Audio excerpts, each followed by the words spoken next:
The uncertainty lingers heavily after Mary's words. No one seems eager to speak now, not because the conversation is finished, but because every truth they uncover seems connected to another layer of grief underneath it. The emotional exhaustion in the room feels undeniable now. Years of tension, disappointment, sacrifice, and silence have finally reached a point where nobody has the energy left to pretend anymore. Kody sits quietly for a long time before finally speaking again. "I think I spent too many years trying to hold everything together by force," he says softly. Janelle watches him carefully. "What do you mean by force?" she asks. Kody sighs deeply before answering. "I kept trying to push everybody back into the same emotional structure, even when people had already changed," he says quietly. The honesty in his voice feels raw now. Not defensive, not angry, just tired. Mary folds her hands together gently. "People outgrew certain emotional dynamics," she says softly. "But I don't think anybody knew how to admit that without feeling guilty." Kody nods slowly. "Yeah," he whispers. "I think guilt kept people trapped for a long time." That realization settles heavily into the room, because guilt shaped many of their choices. People stayed longer than they wanted to, silenced emotions longer than they should have, ignored emotional needs because they believed sacrifice was more important. And over time, the emotional suppression became almost automatic. Robyn looks emotionally overwhelmed again. "I remember feeling guilty anytime I needed emotional reassurance," she admits quietly. Janelle turns toward her carefully. "Why?" Robyn hesitates. "Because everybody else was struggling too," she says softly. "It always felt selfish to ask for more emotionally when the entire family was already under pressure." The sadness behind her words changes the atmosphere again. Because emotional deprivation became normalized, people convinced themselves their needs were too much, too complicated, too inconvenient, and eventually many stopped expressing those needs at all. Kody rubs his forehead slowly. "You know what's strange?" he asks quietly. "What?" Mary replies softly. "I think I genuinely believed if everybody just stayed committed long enough, things would eventually heal naturally." Janelle exhales quietly. "But emotional wounds don't disappear without attention," she says gently. Kody nods. "I know that now." The regret in his voice feels heavier with every passing moment. Because hindsight has a cruel way of making emotional patterns suddenly obvious after relationships collapse. Robyn wipes tears from her eyes again before speaking. "I think we all became emotionally isolated, even while living inside the same family." Nobody argues with her. That isolation became one of the deepest invisible problems. From the outside, they still looked connected, still gathered together, still functioning as a family. But internally, many relationships were slowly drifting apart emotionally, while nobody fully knew how to stop it. Mary looks toward Kody carefully before speaking again. "I think people wanted emotional intimacy," she says softly, "but eventually they stopped believing it was possible." Kody lowers his eyes immediately, because hopelessness is difficult to hear when you realize people felt it while still trying to remain loyal to the family. Janelle leans back slightly, her voice thoughtful now. "You know what I think really damaged things?" she asks quietly. Nobody interrupts her. "I think people stopped feeling emotionally equal." The room goes still after that. Kody looks toward her slowly. "What does that mean exactly?" he asks. Janelle pauses carefully before answering. "It means some relationships started feeling emotionally prioritized, while others felt emotionally neglected." The truth in her voice feels undeniable now, because emotional imbalance became harder and harder to ignore over time. Attention shifted unevenly. Communication changed. Emotional closeness changed. And eventually, people started measuring their emotional worth against what they believed others were receiving. Kody exhales heavily. "I never wanted anyone to feel less important." "I know," Janelle says softly, "but emotional reality doesn't always match intention." Again, that painful distinction returns. Intentions matter, but emotional experiences matter too. And over time, many people inside the family stopped feeling emotionally secure enough to trust the relationships fully anymore. Robyn looks down quietly. "I think resentment grew because people felt unseen for too long," she says softly. Mary nods slowly. "Yeah," she agrees. "And once resentment builds deeply enough, every small hurt starts feeling bigger." That's exactly what happened near the end. Minor disagreements carried years of unresolved pain underneath them. Conversations became emotionally loaded before they even began, and eventually even simple interactions felt exhausting. Kody stares toward the window now, his voice quieter than ever. I honestly don't know if we ever learned how to communicate safely. The vulnerability in his voice catches everyone's attention immediately. Mary tilts her head slightly. What do you mean? Kody thinks for a moment before answering. I think most conversations became emotionally dangerous, he says softly. People expected criticism, conflict, rejection, disappointment. The room falls silent again, because he's describing emotional insecurity that slowly became normal inside the family. Once people stop expecting understanding, they either become defensive or emotionally withdrawn, and eventually real vulnerability disappears completely. Janelle speaks again after a long pause. I think people were emotionally starving while trying to look emotionally strong. The sadness behind her words fills the room instantly, because strength became performance over time. People kept functioning, kept sacrificing, kept enduring, even while emotionally collapsing internally. Robyn's voice shakes again. I remember feeling emotionally exhausted all the time, she whispers. Kody looks toward her carefully. Why didn't you say anything? Robyn gives a faint, sad smile. I did sometimes, she says softly, but everybody was overwhelmed already. I didn't want to add more pressure. That statement hurts because it reflects something everyone did. People minimize their own pain because the entire family system already felt overloaded emotionally. And by protecting the system, they unintentionally abandoned parts of themselves. Mary folds her arms lightly again. I think we became caretakers of the family while neglecting our own emotional health. Janelle nods immediately. Exactly. Kody closes his eyes briefly once more. The guilt on his face feels impossible to hide now. Not because he alone failed, but because he finally understands how deeply unhappy everyone had become, while trying to preserve something they no longer knew how to emotionally sustain. The room quiets again after that. Outside, the night feels endless now. Inside, the conversation has moved beyond blame entirely. What remains is grief and understanding, and the painful realization that love without emotional safety eventually leaves people feeling alone even when surrounded by family. Kody eventually opens his eyes again and looks around the room slowly.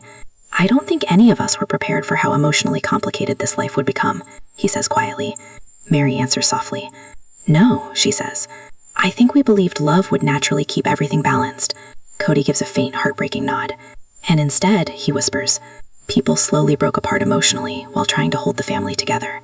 Nobody speaks after that, because the truth of it feels too heavy for words. The silence after Kody's words feels almost overwhelming now. Nobody looks angry anymore. Nobody even seems defensive. The conversation has moved into a different emotional space entirely, one filled with grief, honesty, and the painful clarity that only comes after years of avoiding difficult truths. For a while, the room remains completely quiet, except for the faint sounds outside the house.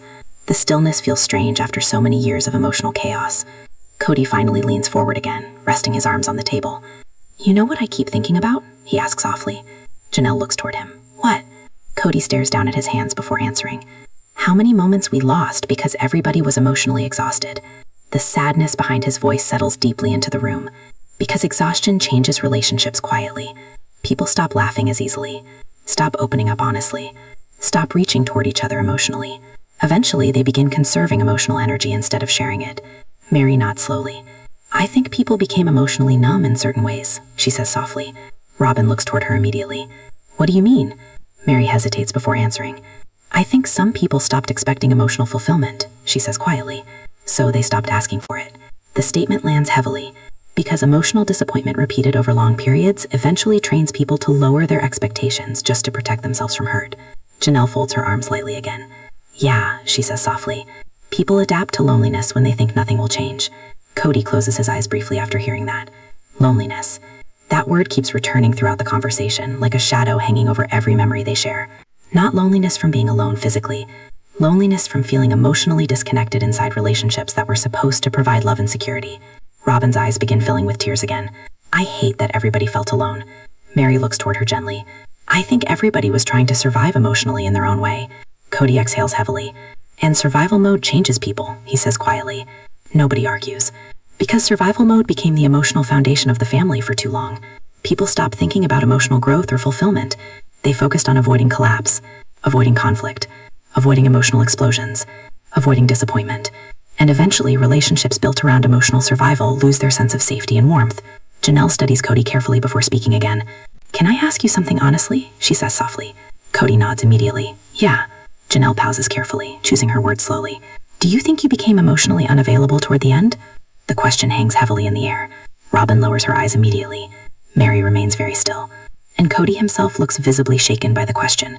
But this time, instead of reacting defensively, he thinks about it seriously. Finally, after a long silence, he nods slowly. Yeah, he admits quietly. I think I did. The honesty in his voice feels enormous, because emotional unavailability shaped many of the family's deepest wounds near the end. Kody rubs his hands together slowly before continuing. I think I became so overwhelmed trying to manage constant conflict that I emotionally shut down in certain relationships. Mary listens quietly. And once people feel emotional distance repeatedly, she says softly, they eventually stop reaching out. Kody nods sadly. I know. The room grows quiet again. Not tense, just emotionally exposed. Robyn eventually speaks again, her voice trembling slightly. I think I became afraid all the time. Kody turns toward her carefully. The sadness in the room feels almost physical now. No one seems interested in defending themselves anymore. The conversation has stripped away too many emotional layers for anyone to keep hiding behind anger or blame. What remains is quieter and far more painful: understanding. For years, they all fought to protect the family. Now, they're finally confronting how deeply everyone inside it was hurting. Kody sits motionless for a while before speaking again. I think I confused loyalty with love, he says quietly. The statement catches everyone's attention immediately. Mary studies him carefully. What do you mean? She asks softly. Kody exhales slowly before answering. I think I believed if people stayed committed no matter how difficult things became, that automatically meant the relationships were healthy, he says. But people can stay loyal while still feeling emotionally miserable. The honesty in his voice settles heavily across the room, because endurance became proof of devotion inside the family for so long that emotional suffering often got normalized instead of addressed. Janelle nods slowly. Yeah, she says softly. People stayed through a lot of pain because leaving felt like failure. Robyn lowers her eyes again. And because everybody wanted the dream to work, she whispers. Nobody disagrees. That dream shaped their entire lives. A large connected family, shared purpose, mutual support, lifelong emotional security. But over time, reality became harder and harder to reconcile with the dream itself. Mary folds her hands together tightly. I think people started grieving privately long before anything officially ended, she says quietly. Kody looks toward her immediately. Grieving what? The relationships, she answers softly. The emotional closeness people thought they had. The room grows silent again. Because grief doesn't always begin after loss. Sometimes grief begins while people are still physically present but emotionally drifting away. And maybe that's what happened to all of them. Kody rubs his jaw slowly, clearly overwhelmed by reflection. You know what's painful? He asks quietly. What? Janelle replies softly. Looking back and realizing how many emotional warning signs I minimized. The regret in his voice feels raw now, not performative, not defensive, just deeply human. Mary's expression softens slightly.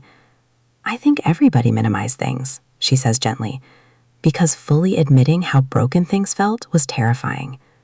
Kody nods slowly. Yeah, he whispers. Fear again. Fear shaped almost everything near the end. Fear of collapse, fear of losing identity, fear of emotional abandonment, fear that once the structure cracked, nothing stable would remain underneath it.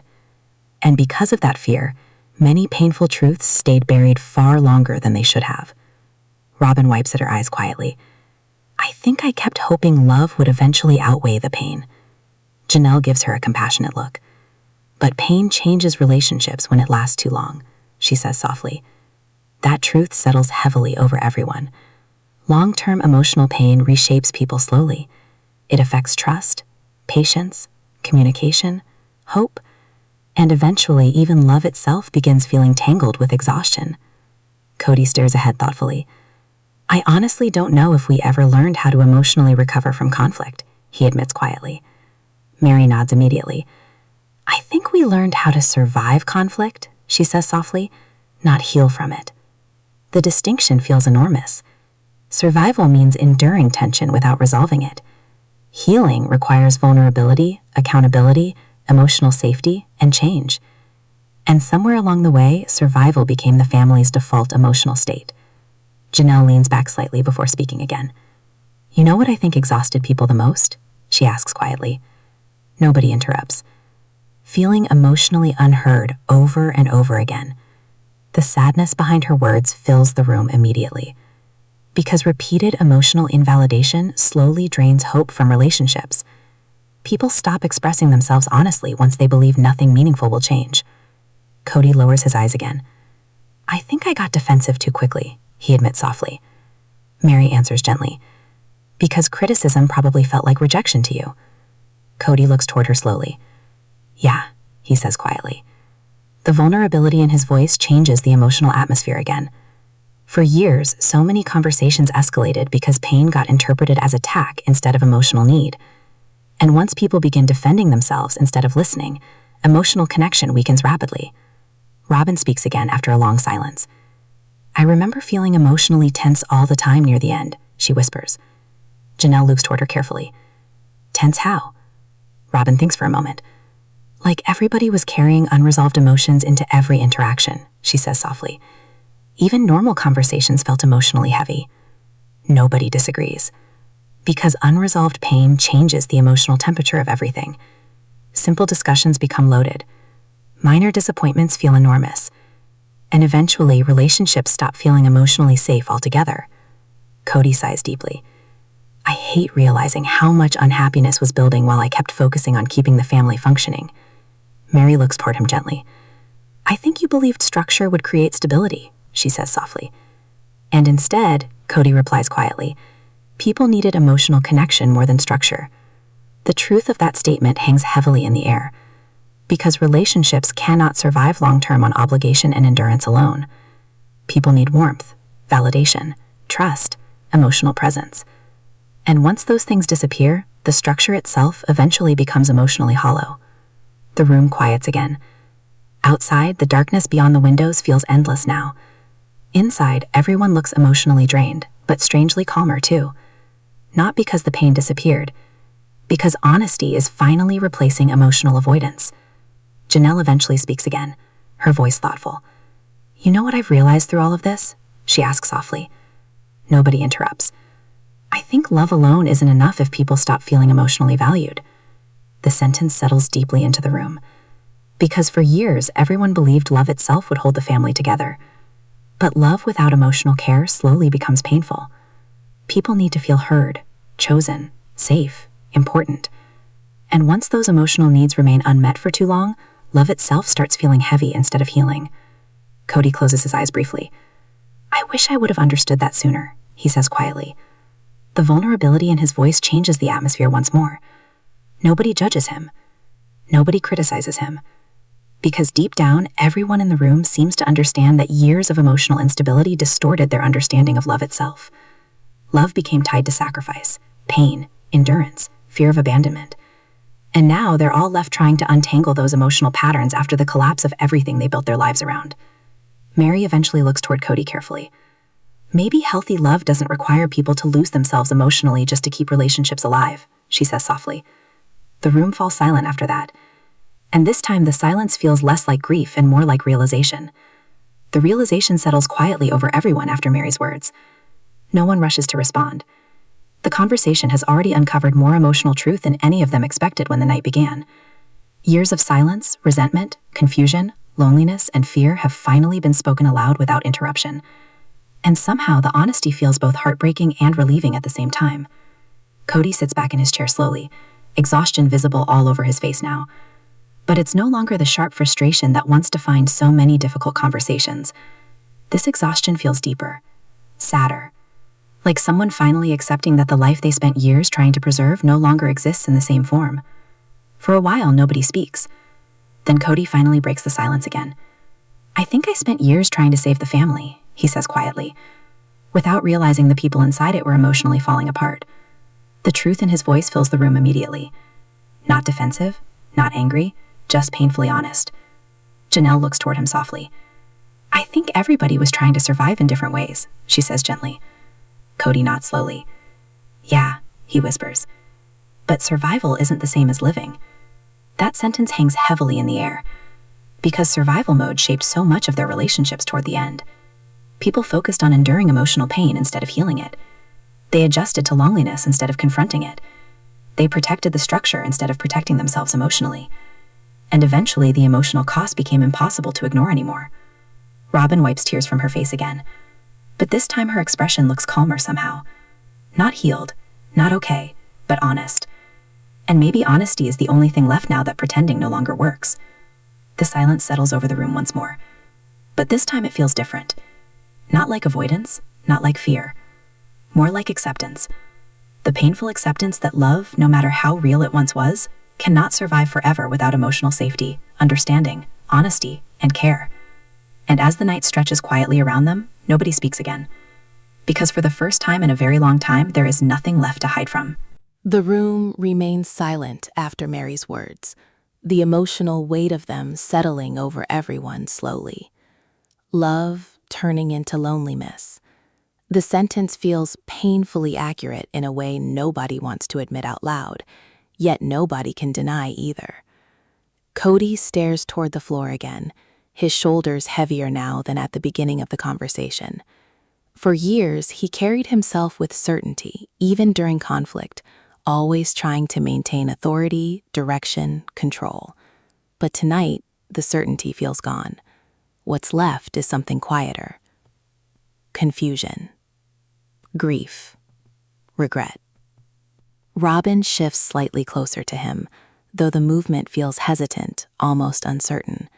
Even she seems emotionally drained by the conversation unfolding around them. Janelle finally breaks the silence again. I think loneliness inside a marriage is one of the hardest things to explain, she says softly. Everyone looks toward her. Because from the outside, people still see a family, she continues. They still see routines, conversations, holidays, shared memories. But emotionally, you can already feel disconnected long before anyone notices. Mary nods slowly. Yeah, she says quietly. And once that disconnection starts, people begin protecting themselves emotionally. Kody rubs his forehead slowly. I wish somebody had just told me directly, he says. Mary looks at him carefully. I think people did, she says gently. But sometimes you only hear things when you're emotionally ready to hear them. That statement lands hard, because deep down, Kody knows there were conversations over the years, complaints, tears, frustrations, emotional needs expressed in different ways.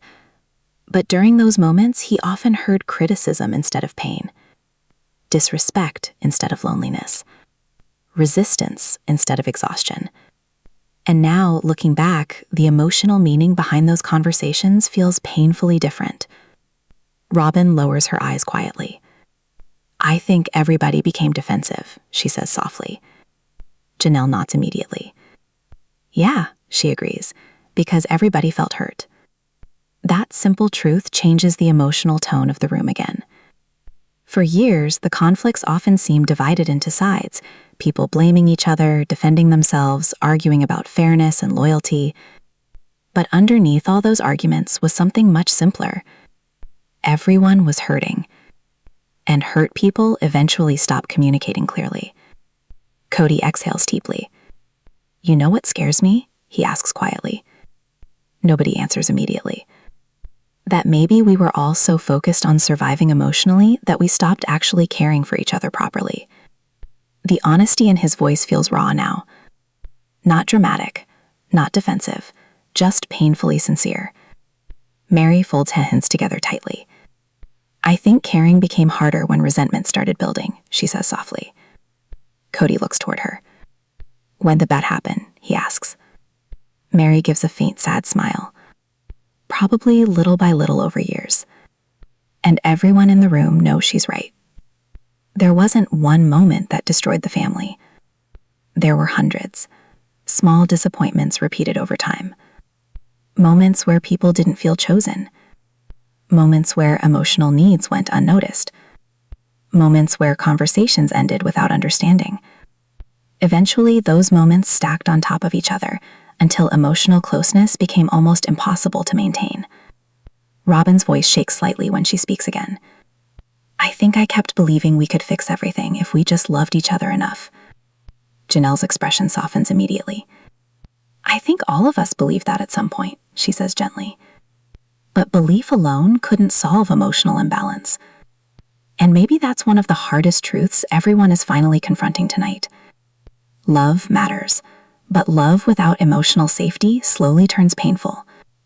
Kody leans back in his chair again, looking emotionally exhausted now. I honestly thought sacrifice was proof of love, he admits quietly. Mary looks at him carefully. And sometimes it is, she says softly. But sacrifice without emotional fulfillment eventually creates bitterness too. The room quiets again. Because sacrifice shaped every part of their family culture. Everyone sacrificed something. Time. Privacy. Security. Attention. Individual emotional needs. And for years, those sacrifices were treated almost like evidence of commitment and devotion. But eventually, the emotional cost became too high. Janelle speaks carefully after another long pause. I think a lot of people stopped feeling emotionally important. Kody's face tightens slightly after hearing that. I never wanted anybody to feel unimportant, he says immediately. I know, Janelle replies gently. But intentions and emotional experiences aren't always the same thing. That sentence hits him hard, because it forces him to confront something deeply uncomfortable. Wanting to love people well does not automatically mean they feel loved well. An emotional reality matters more than intention alone. Robyn wipes away tears quietly. I hate hearing all of this, she whispers. Mary looks toward her softly. I know, she says gently. But I think pretending didn't help us either. Nobody argues with that. Pretending became part of survival for too long. Pretending things were improving. Pretending emotional distance was temporary. Pretending unresolved hurt would somehow disappear on its own. But ignored pain rarely disappears. It grows silently underneath relationships until the emotional foundation weakens completely. Kody stares ahead for a long moment before speaking again. I think I became obsessed with keeping the family structure alive, he says quietly. Janelle nods slowly. Yeah. But I don't think I realized people inside the structure were emotionally drowning.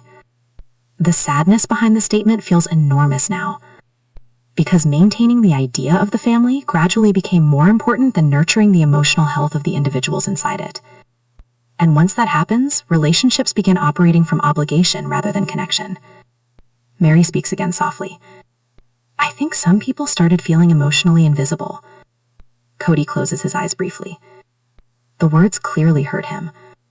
Not because he disagrees, because deep down he knows there's truth in them. Robyn reaches for his hand gently, but even that moment feels emotionally fragile now. Not performative, not dramatic, just two exhausted people trying to hold on to some form of connection while confronting painful truths together. The conversation slows again.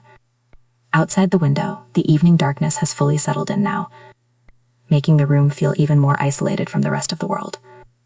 Janelle eventually speaks again, her voice thoughtful. You know what's sad? She says quietly. What? Kody asks. I think everybody spent so much time trying not to lose the family that they lost parts of themselves instead. The sentence hangs in the air heavily, because identity inside the family became deeply complicated over time. People stopped asking themselves what they truly needed emotionally. Instead, they focused on endurance, responsibility, sacrifice, keeping peace, protecting the structure. And slowly, individual emotional fulfillment disappeared beneath the pressure of maintaining the larger system. Kody looks emotionally shaken now. I never saw it that way before, he admits quietly. Mary gives him a sad but understanding look. I don't think most of us did while we were living inside it. That feels painfully true. Sometimes people only understand emotional damage after stepping far enough away to finally see it clearly. And now, sitting together in the aftermath of everything falling apart, everyone is finally seeing pieces of the truth they spent years avoiding. Robyn takes a slow breath before speaking again. So, what happens now? She asks quietly. Nobody answers immediately, because that question feels bigger than any of them are emotionally prepared for yet. The family they built no longer exists in the same form. The emotional trust that once held people together has fractured deeply, and now they're left staring at the painful reality of what remains. Finally, Mary speaks softly. Maybe now we stop pretending love should hurt this much. The room falls silent again after that. Not tense, not angry, just heartbroken. The silence after Mary's words feels almost unbearable now. Not because anyone wants to argue, but because the truth behind what she said reaches deeper than any of them expected. Love should not hurt this much, yet somewhere along the way, pain became so normal inside the family that everyone stopped questioning it. Kody leans back slowly, staring at the ceiling for a moment as though trying to process years of emotions all at once. I think I convinced myself suffering was part of commitment, he says quietly. Mary looks at him carefully. What do you mean? She asks softly. Kody exhales heavily before answering. I think I believed if something was difficult, that automatically made it meaningful, he says. So when relationships became emotionally exhausting, I kept telling myself that was just part of the sacrifice. Mary lowers her eyes slightly. But eventually sacrifice stops feeling noble, she says quietly. Eventually it just starts hurting. Nobody disagrees. Because by the end, emotional pain had become woven into everyday life so deeply that everyone adapted to it instead of questioning whether it was healthy. Robyn folds her arms lightly across herself, her expression emotionally drained. I don't think anybody realized how unhappy things had become, she says softly. Janelle gives a faint, sad smile. I think people realized, she replies gently. I just think they didn't know what to do about it. That distinction matters, because acknowledging unhappiness and feeling capable of changing it are two completely different things. The recognition settles heavily across the room after Janelle's words. Nobody argues. Nobody even looks surprised anymore. The conversation has peeled away so many emotional layers already that the truth no longer feels shocking. It feels painfully familiar. For years, pain became routine. Disappointment became expected. Emotional distance became normal. And maybe that's the most heartbreaking realization of all. Kody sits quietly for a long moment before finally speaking again. I think I kept waiting for things to magically feel better, he admits softly. Mary looks toward him. But relationships don't heal just because time passes, she says gently. Kody nods slowly. Yeah, he says. I know that now. The sadness in his voice feels deeper now than frustration ever did, because frustration still carries resistance. This feels more like acceptance. Painful acceptance. Robyn shifts slightly in her seat, visibly emotionally exhausted. I remember telling myself that every difficult season would eventually pass, she says quietly. But then another difficult season would come right after it. Janelle gives a faint, tired nod. And eventually people stop believing peace is actually possible, she says. That sentence hangs heavily in the air, because hope slowly eroded inside the family over time. At first, conflicts felt temporary. Then they became repetitive. Eventually, they became part of everyday life. And once emotional tension becomes constant, people stop imagining a healthier future. They focus only on surviving the present. Kody rubs his hands together slowly again, clearly overwhelmed by reflection. You know what I regret? He asks quietly. Nobody answers immediately. I regret not recognizing emotional burnout sooner. Mary's eyes soften slightly. I think everybody was burned out, she says gently. Kody shakes his head. No, he says quietly. I mean deeply burned out. Spiritually, emotionally, mentally. The room falls still again. Because now they're talking about something beyond ordinary relationship conflict. Long-term emotional exhaustion changes people. It changes how they think, how they communicate, how they experience love itself. And by the end, many of them were functioning more from depletion than connection. Robyn lowers her eyes again. I think I became emotionally anxious all the time, she admits softly. Janelle looks at her carefully. In what way? Robyn hesitates before answering. Always trying to keep tension from getting worse, she says quietly. Always trying to avoid emotional explosions. always worried about who was upset. She pauses briefly. And eventually, I stopped feeling relaxed inside the family at all. That honesty shifts the emotional tone again, because anxiety became part of everyday life for everyone in different ways. Some people withdrew emotionally. Some became defensive. Some became resentful. Some tried to overcompensate emotionally just to preserve stability. But nobody truly felt peaceful anymore. Kody listens quietly before speaking again. I think I became addicted to fixing problems instead of understanding people. The statement lands hard. Mary watches him carefully.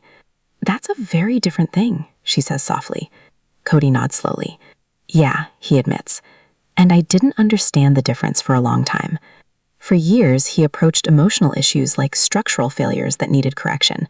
But emotions don't work like systems. People don't heal simply because rules are enforced or problems are managed. They heal when they feel emotionally safe enough to be seen honestly.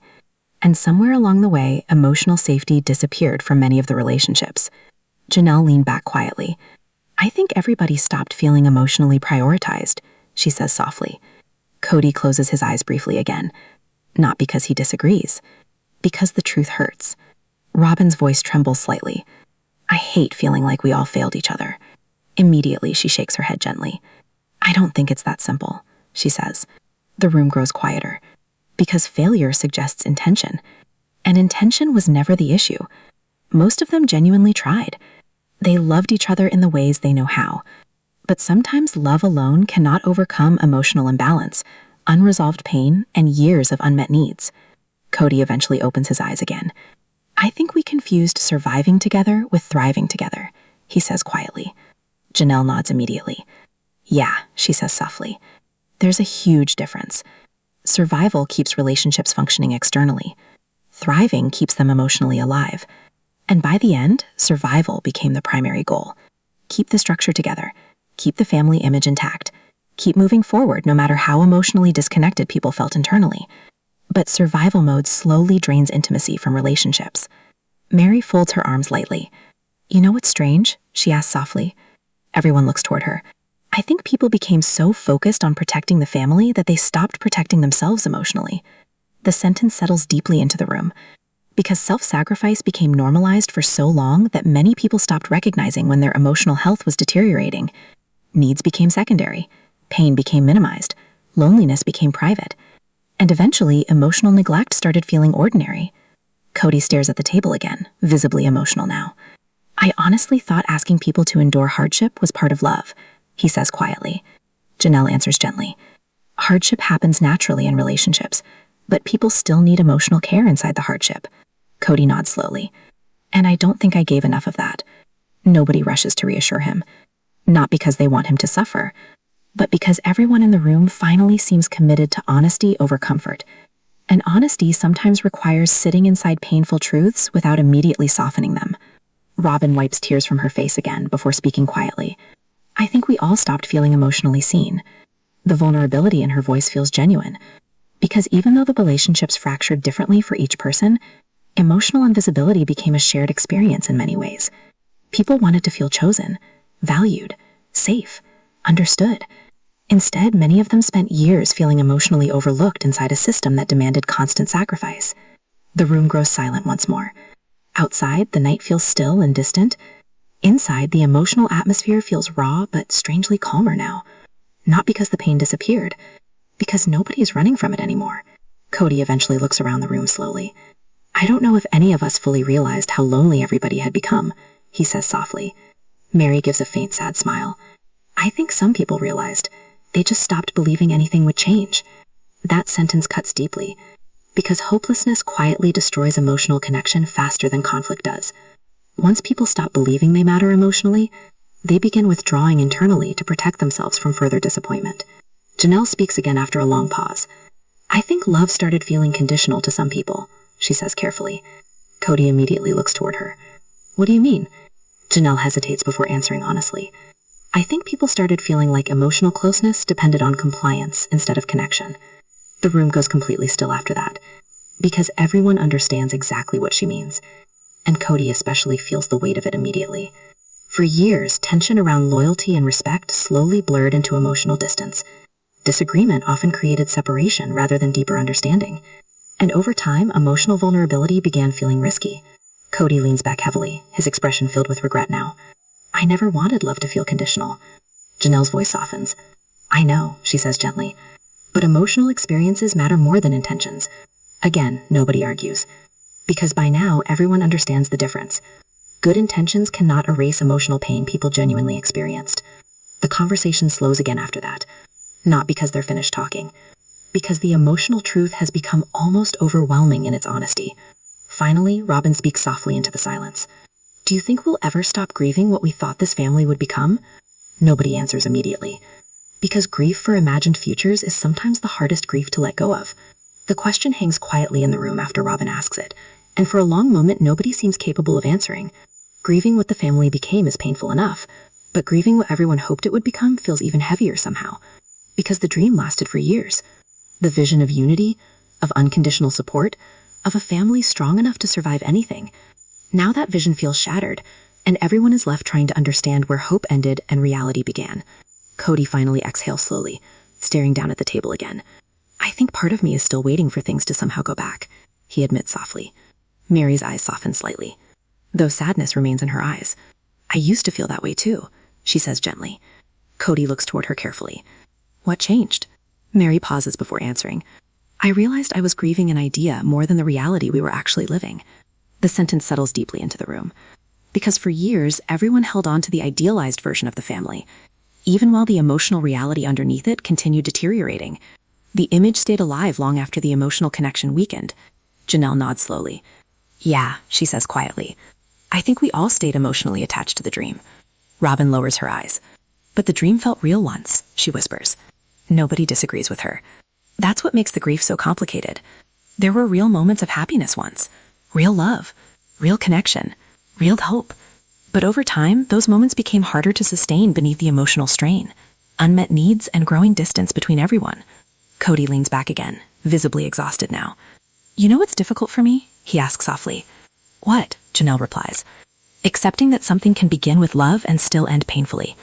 The honesty in his voice feels fragile now, like someone finally confronting a truth they spent years resisting. Mary folds her hands together quietly. I think people want relationships to make sense, she says gently. We want love to guarantee stability, but relationships are more complicated than that. Kody nods slowly. Yeah, he says. I'm starting to understand that. The room grows still again. Because understanding comes too late sometimes. And late understanding carries its own kind of grief. Robyn wipes tears from her face once more before speaking. I think I kept believing if we all tried harder emotionally, The house is unusually quiet when the conversation begins. Not peaceful quiet, heavy quiet. The kind that settles into the walls after years of tension, disappointment, and words left unsaid. Outside, the evening looks calm, but inside, the emotional weight hanging between everyone feels impossible to ignore anymore. Kody sits at the kitchen table, staring down at his hands, lost somewhere deep in thought. Across the room, the silence between family members feels wider than the physical space separating them. Years ago, the house used to feel full of movement, laughter, noise, children running through rooms, conversations overlapping each other. But now, even when people are physically present, the emotional distance is obvious. And everyone feels it. Nobody knows exactly when things changed this much. Maybe it happened slowly over years. Maybe the cracks were always there underneath the surface, hidden beneath routines and expectations. But now the fractures are impossible to hide. Mary stands near the counter quietly, watching the tension build without saying anything at first. She has spent years trying to understand where she belongs in this family, trying to hold on to relationships that often felt emotionally distant long before anyone admitted it out loud. Janelle sits calmly but guarded, arms folded lightly as she listens to the silence more than the people around her. Christine's absence from the room feels noticeable, even without anyone mentioning her name directly. The emotional impact of everything that happened still lingers over every interaction. And Robyn, sitting closest to Kody, looks emotionally exhausted before the conversation even begins.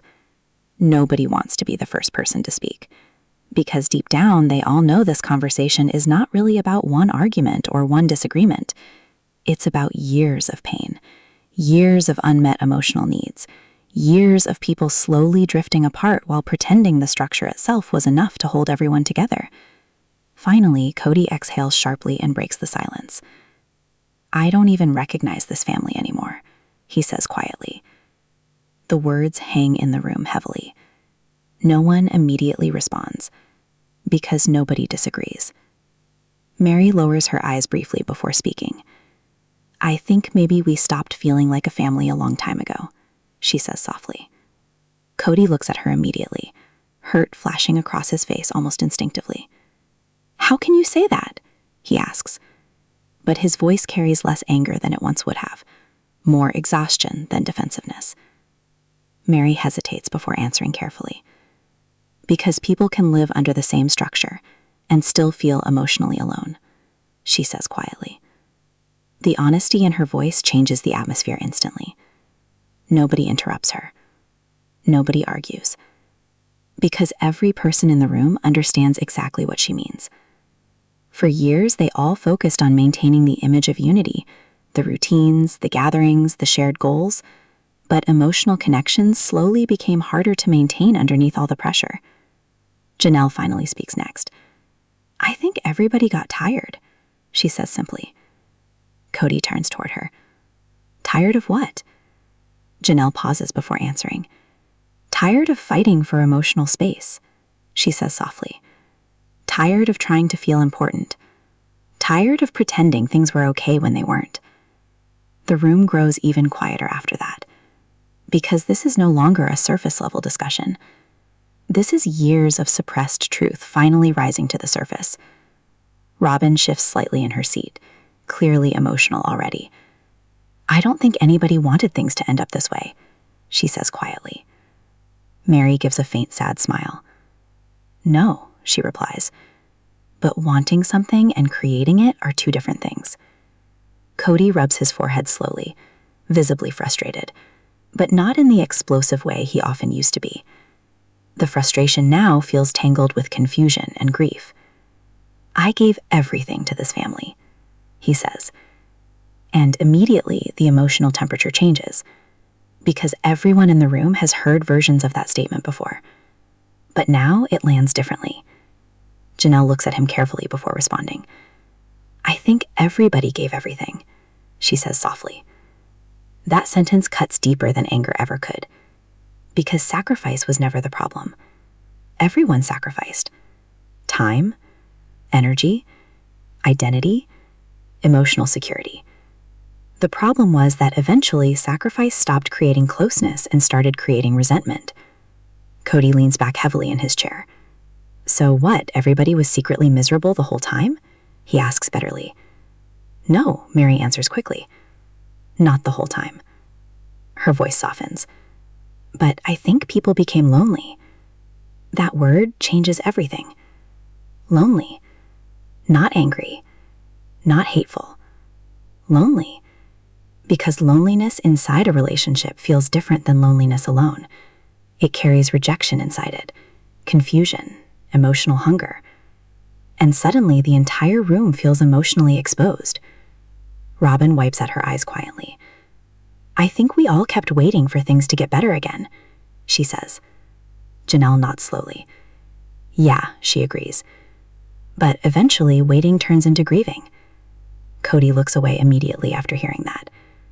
Because grief is harder to argue against than criticism. Grief means something mattered deeply. And maybe that's what makes this entire conversation hurt so much. Nobody in this room wanted the family to fail. But wanting something isn't always enough to save it.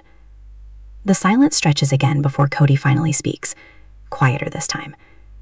"I don't know how we got here," he admits. Mary's expression softens slightly. "I think we got here one disappointment at a time," she says gently. Nobody responds immediately, because the truth of that statement settles heavily over everyone. Relationships rarely collapse all at once. They erode slowly. One ignored feeling, one unresolved conflict, one emotional withdrawal at a time. until eventually people wake up and realize they no longer recognize the relationships they spent years trying to preserve. Kody stares down at the table again.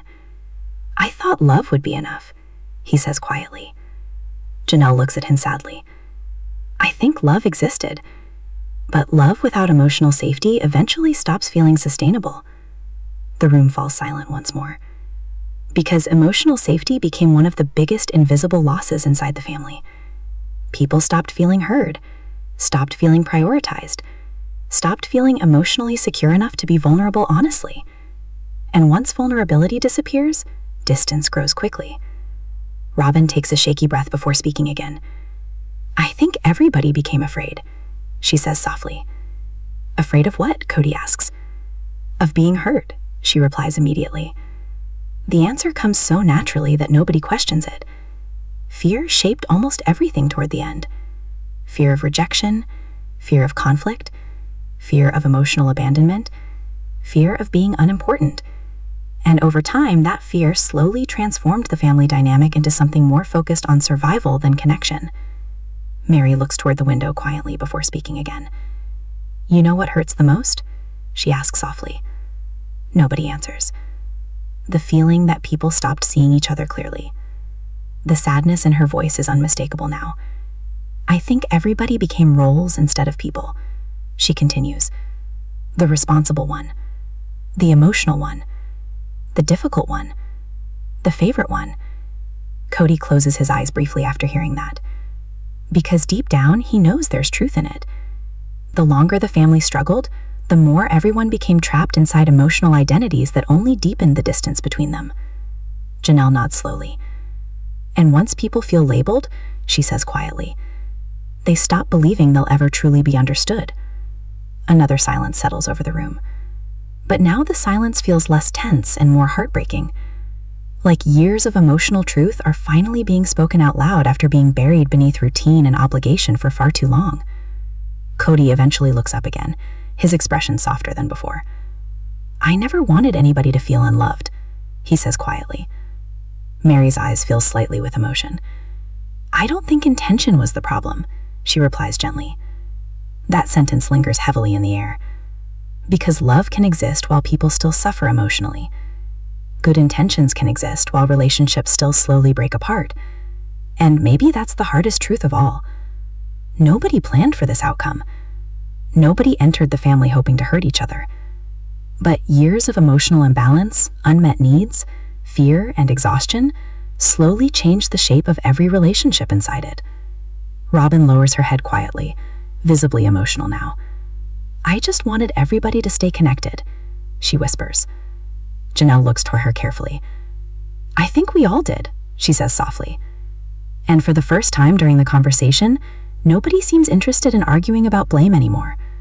Because blame suddenly feels smaller than grief, smaller than disappointment, smaller than the painful realization that love alone could not protect this family from emotional collapse. The room grows still again. But this time, the silence doesn't feel like avoidance. It feels like mourning. The silence after Janelle's last words lingers heavily over the room. No one rushes to fill it. For years, difficult conversations inside the family often became loud too quickly. People interrupting each other, defending themselves, reacting emotionally before truly listening. But now the energy feels different, slower, more exhausted. Like everyone is finally too emotional